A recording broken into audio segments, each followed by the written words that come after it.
Hello friends, welcome back. Python complete करने की series में आज हम लोग देख रहे हैं स्कोप, यानी किसी वेरिएबल का स्कोप क्या होता है।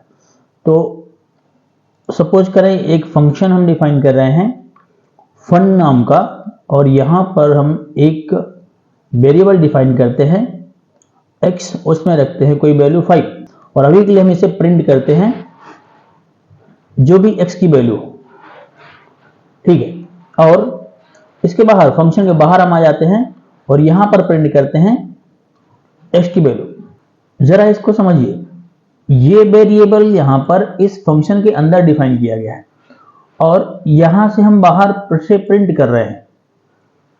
तो देखिए, ऐसा पॉसिबल है क्या?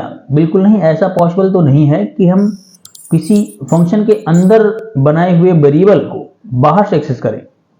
एक बार इसे रन करते हैं, हमें एरर मिलेगा और एक आउटपुट भी मिलेगा, पर आउटपुट फंक्शन का नहीं मिलेगा क्योंकि फंक्शन अभी कॉल ही नहीं किया गया है। पर रन करते हैं, आउटपुट एरर मिलेगा। ये आ गया हमारे पास x इज नॉट डिफाइंड, क्योंकि x डिफाइन ही नहीं है। दरअसल ये जो x है वो इस फंक्शन के अंदर है, इसलिए इसका स्कोप सिर्फ इस फंक्शन के अंदर ही है। और इस टाइप के वेरिएबल्स को बोला जाता है लोकल वेरिएबल। थोड़ा अच्छे समझिएगा। अब अगर हम फंक्शन को कॉल करें, देखिए फन नाम का जो फंक्शन है वो हम कॉल करते हैं। अब एक बार रन करते हैं तो भी एक बार आउटपुट आएगा और x नॉट डिफाइंड भी आएगा। देखिए यहां पर आ गया 4 प्रिंट होकर के, और जब ये फंक्शन चल रहा है तब आउटपुट हमें मिल रहा है 4, क्योंकि 4 की वैल्यू x द्वारा प्रिंट हो रही है फंक्शन की चलने पर। और यहां पर जो x प्रिंट किया जा रहा है उसमें कोई वैल्यू नहीं है, क्योंकि ये जो x है वो फंक्शन के अंदर है और इसमें x की वैल्यू नहीं मिल पा रही, इसलिए बोल रहा है कि x इज नॉट डिफाइंड। तो जो फंक्शन के अंदर वेरिएबल बनाया गया है उसे हम बाहर से एक्सेस नहीं कर सकते। एक और देखिए, जैसे हम यहां पर डिफाइन कर दें x की वैल्यू 6। अब एक बार रन करते हैं तो देखिए कोई एरर भी नहीं आया और आउटपुट आ गया। तो 4 जो है वो इस फंक्शन का आउटपुट है और 6 जो है वो इस लाइन का आउटपुट है, ये जो लाइन लास्ट में हमने लिखी। और x की वैल्यू जो है वो यहां से ली गई। इस टाइप के वेरिएबल को बोलते हैं ग्लोबल वेरिएबल। Global variable.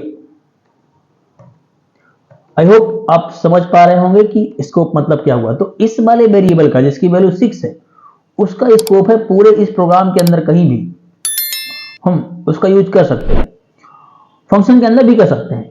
देखिए हमें यहां पर बताना पड़ेगा कि ये जो वेरिएबल है वो ग्लोबल वाला है। अब हम इसे इस्तेमाल करने वाले हैं, तो हमने लिया ग्लोबल x।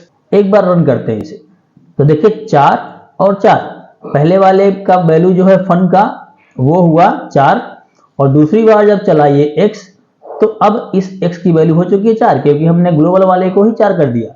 तो यहां पर इस x की भी वैल्यू 4 हो गई, और जब फंक्शन चला तो उसकी वैल्यू भी 4 ही है फंक्शन की, इसलिए दोनों का आउटपुट 4 हो गया। अब जो ये वाला वेरिएबल है ग्लोबल वेरिएबल, उसको हमने यहां पर इस्तेमाल कर लिया लोकल वेरिएबल की तरह, लेकिन ये ग्लोबल वेरिएबल ही है।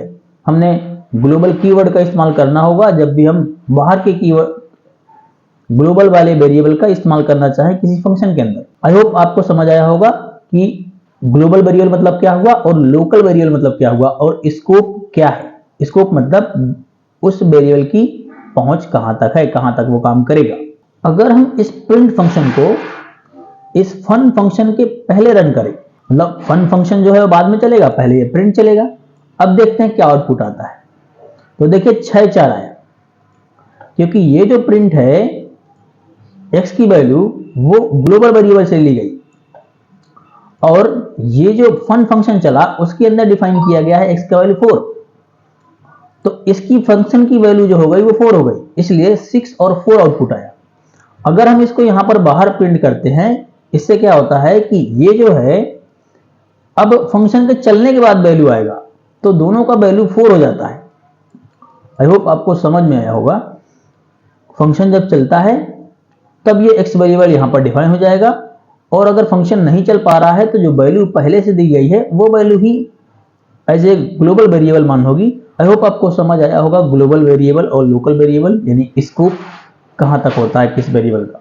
लेकिन ऐसा बहुत कम होता है जनरल यूज प्रोग्राम में कि आप ग्लोबल वेरिएबल इस्तेमाल करें अपने फंक्शन के अंदर, क्योंकि इसमें क्या होगा कि कोड ऑफ लाइंस बहुत ज़्यादा इंक्रीज होगा और आपको एरर्स ढूंढने में प्रॉब्लम जाएगी, क्योंकि जब आप रियल लाइफ के कोई प्रोग्राम बनाएंगे, कोई सॉफ्टवेयर बनाएंगे, तो आपका कोड 10-10 हज़ार लाइन का, 5-5 हज़ार लाइन का जाने वाला है, 4 हज़ार लाइन का जाने वाला है, बहुत सारी लाइनें होंगी, तो आपको एरर्स ढूंढने में बहुत दिक्कत जाएगी। इसलिए रियल लाइफ में ज़्यादातर इस तरह से कोड इस्तेमाल नहीं करते, लेकिन इनका इस्तेमाल तो बहुत ज़्यादा होता है। ये आपको समझना जरूरी है कि वेरिएबल का स्कोप कहाँ तक है और कैसे इस्तेमाल करेंगे। आई होप आपको समझ आया होगा। आज के लिए इतना ही, मिलते हैं नेक्स्ट वीडियो में, तब तक के लिए thank you, keep watching, keep learning.